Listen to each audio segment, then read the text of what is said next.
Loud here with Scrubs here, about to take the stage here at the 229 in London. How are you guys feeling? Looking forward? Really good. Yeah. You go. Yeah, no, really good actually. It's going to be our last home show of the year, so we're kind of looking forward to it. So it's only been like 8 months for us as a band, Oh, wow.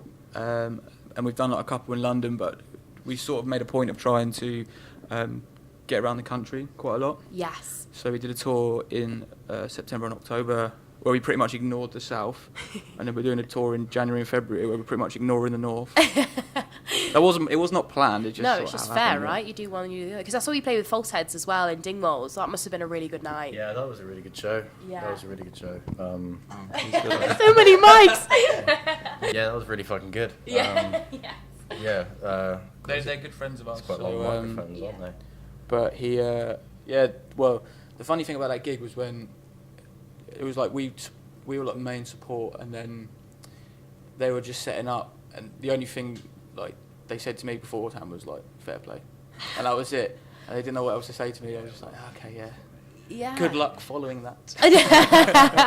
Just No. sassing your way through. No, it was like, great. yeah. Yeah, it was a good Yeah. night. Really good turnout, and I think it was at the end of the tour that we did that show, so it was kind of like a return to London after. It was meant to be the end anyway. It was meant to be the end. Yeah, there's but a then funny story about that. Do you want to explain that funny story? Go for it. Right, so the thing is, it was meant to be our last gig of the tour Yeah. in London on the Friday, but then when we drove back from Manchester, I think, Yeah. Yeah. we got a text from Grant by the Rifles saying, do you want to support us on Saturday in Yes. Birmingham? So we said, Yeah. yeah, fucking do that. Um, Get it in. but what happened was on Friday night I got a bit smashed, and then Uh-oh. I lost my bass guitar. Oh, no. That's All of not... it, yeah, all of it. Yeah. I was going to say but- your voice, but basic though, that's not No. good. I don't really sing, they don't let me have a mic and no. stuff, but Today they have.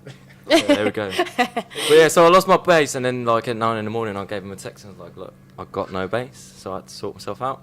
So what did you And then- do? I had a mate who lives in Hackney Yeah. who had a few basses, and I was just like, can we borrow a bass please urgently? We need to leave. Well, he was getting a train and we were driving up, and He wasn't allowed in the car. it was to be honest, the whole day was just like absolutely like knackered, like close to the wire. To be honest, we got like by the time we saw he went. And I got got a there bass. about like 2 though. Yeah, I was he well on went time, and got a they bass. turned up at like 5. Yeah, well, I drove and trying to get out of London at like 3 o'clock. It was like we got in there at pouring like rain. 6:50. And then we got there 20 minutes before doors. Yeah. Ran in, like Yeah. hadn't eaten anything since breakfast. Ran in, just jumped on stage, did a really quick sound check. Yeah. Got off, and then 20 minutes later we were playing. It was like fuck. So it was kind of like How did it go In and though? out Was the door. did it go well? Like, I think it went Yeah. pretty good to be Yeah. I fair. think it went all right. It was good. Yeah. It was really good. It was a bit odd, like for sure. bizarre, yeah, little but bit, yeah. Yeah, it was It's good, adrenaline, like, right? It was all right. It was just like how we were set up on stage was really like. It was like the Beatles. It was weird. It was like a lot. Was it? We're not like the Beatles. No, but it was like, it was a, And he had this like live. outrageously big bass that he usually plays a short scale, so he's got this massive bass that he's just flinging about the stage.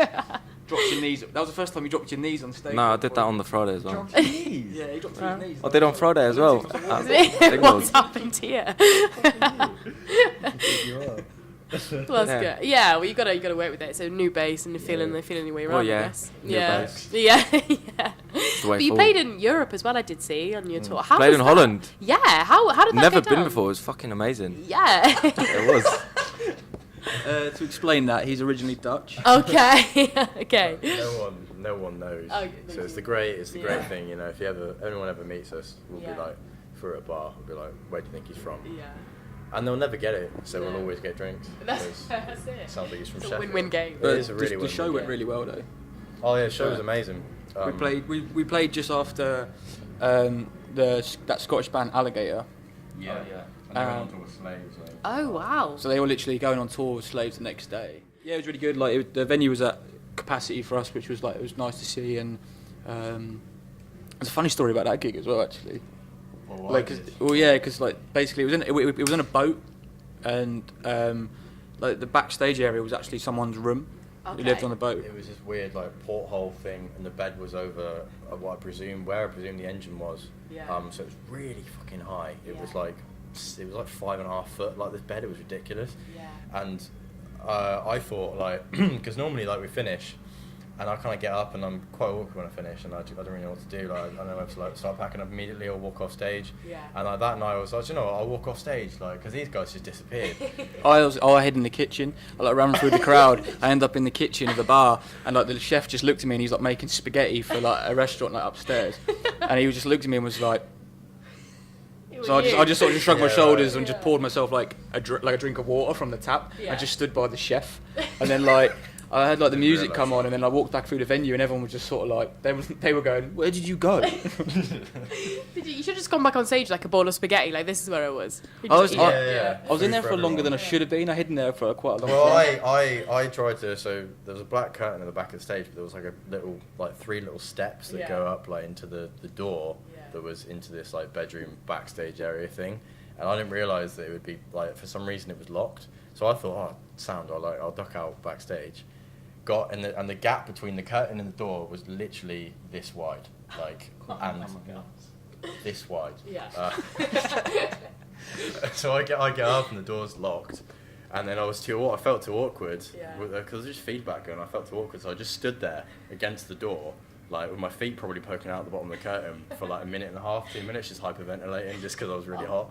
It was, it was well fucking awkward. It was so. Yeah. Apart from that, it was really good. Well, yeah. Yeah. But that's it. When you don't know the venues, it is very scary, isn't it? I can Exactly. imagine. Like it's Yeah. like, where do we go? What do we do? They House couldn't coat was do. on the handle of the door. Yeah, they couldn't do enough for us though. It was like they were great.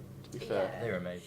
But I really love your sound. It's very scuzzy. It's got some dark psychedelia in there, which I absolutely love. And your debut EP, Circus of Horrors, is really, really cool. Where did you record that? Like, it's really nicely recorded.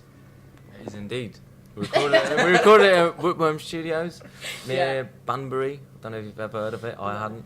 No. But anyway, I know that. It was- Apparently, I've since heard that Banbury is like a hotspot for a lot of people. A lot of bands go to Banbury to record. Do they? Well, yeah, Tony well- Iommi lives there. Well, yeah, that's Or well, the around, shoot. yeah. So basically, Cam didn't record the EP with us. It I was came later. yeah. The original drummer we had at the beginning, Sam. We did all that with him, and like it was just time to like progress and bring Cam in. Yeah. But the EP we did at Woodworm with Austin Kilburn, who's worked with like Black Sabbath and Amazing. Incredible. Ocean Colour Scene and UB40 and stuff. But then while he was recording our EP, he was doing like 38 tunes with UB40. So we sort of like kept getting pushed back and pushed back and pushed back. That's why it was like we recorded it. We finished it on the 1st of Feb, and then it was released in May or something because we just didn't have the material. That's it, yeah. But yeah, it was really good. We did it in Woodworm and then another studio where we kind of wasted our time for a day. Yeah, a really expensive studio called Gospel Oak, where bands like Bang Bang Romeo have recorded there recently, and we basically just fucked about for a day. Did nothing. It was a case of like too many cooks spoil the broth, and then we got to like we weren't happy with it, so we did like another day in another studio, and Austin went to me, "You do realise like you've double tracked, you've tracked this guitar part like 5 different times with 5 different guitars unnecessarily." Oh. And it was like every guitar that we had available to us at the studio, we just sort of used and did the same part. Yeah. We kept some of them, but Yeah. Not Yeah, that's all of that's them, why yeah. that's why the bit in Hacksaw, like the little breakdowny bit, that's why it sounds so like really fat because it's like 5 guitars. It's- Like- but I was gonna say I really do like the arrangement of it as well. When you have like Hacksaw, but then it goes into Death at the Ballet, and then it's really kind of nice that it's got that kind of like mellow feel to it. Yeah, it goes down, but then it picks up again. So did you have like a thought about how you wanted to arrange the EP and how you wanted it kind of to be laid out? I don't know really. Yeah, I don't know. Like I always thought, Well, it's a bit like what kind of standard in it? 2 heavy tunes and then just a slower one and then end it on a high. Yeah. That's I hate the last track on that EP. Do you? I wrote it, recorded it, and I just detest it. I I can't don't play it. particularly like it either. I can't play it anymore. Like I literally listen to it and just go like, no. And like last time we played it, I literally was just like, I can't be arsed with it. 'Cause we used to end the set with it, and now we end the set with a tune called Rough Rider, which is like really energetic and it's like nice to play. But I was just like, I couldn't be bothered. And I kept forgetting the guitar kept bits. forgetting the guitar part. I literally play something and he's looking at me on stage going, "You're doing that wrong."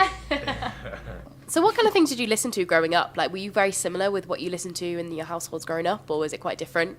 Have you discussed that's it? what- We're quite similar, actually. I feel. Well, we're all Did like so you we're like a listen to William triangle. No, No, we're we- not Right, it's like the Start band's like a again. triangle. So like we're all connected to each other, but in different ways. Yeah. So like me and Cam bonded over Afrobeat. Yeah, Afrobeat and our love of Nigerian funk master William Onyeabor. Amazing. So we bonded over that, and then me and Gus sort of bonded over like the noughties, indie stuff, and then you guys like sort of bonded over like the Led Zepp sort of stuff. And You've got a Led Zepp tattoo, mate. Yeah. Have ya? Unfortunately. Oh. Yeah. It's there. There it is. Yeah, There it is. It's a Venn diagram to most people. It's the Olympics to the untrained eye. Yeah. But to you. To me, it, 3 years ago it was a good idea. Now, my mum's always was just like classic rock and psychedelic rock. So she was the one who kind of shoehorned it in, which was really nice. So you mentioned classic rock. So if you could take one of your tracks back to the 70s and record it there in a proper classic rock style, what one of your tracks would you take back and record in the 70s if you could?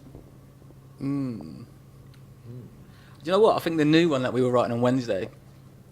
No, I think that electronica one we got. What electronica one? That one. That one. You tried to do it in the 70s. Probably. I'd like to do like, kind of maybe one like. Wait, do you mean off the EP, or do you mean? Just any, yeah. Anyone that we've got. Yeah. Rough Rider would be good. Yeah, probably the last tune we do, Rough Rider, would be very good because it's just a bit like. It just sounds like a bunch of fish like thrashing about. I've never ever heard that. Like, ever. That track has never been described as that before. It's like putting vodka in a fish tank. Like there's a lot of fighting. And What, then it dead just dies fish? down. Yeah. So what's coming up in 2019 for you guys, and what's on the way? Like, what can we expect from you? So we're recording early January, mid-January. Yeah. And then we'll wait for our producer guy to mix it and master it. Yeah. And release that. That sounded so important and like our producer. Guy. We'll wait for the guy that we're paying to produce our it. personal producer. Yeah, and then we go on tour in starting from 25th of Jan, my birthday. 26th actually. 26th maybe. Anyway, 26, 27, and then on to the 11th of Feb, I think. Amazing, right? Cross till I die. Oh, that's good. Well, well, guys, thank you so much for chatting to me today. And I'm really digging your sound, so I'm really excited to catch you guys tonight. I'm really looking forward to it. And 2019 sounds really fun as well, so it's going to be a good year. So thank you very much.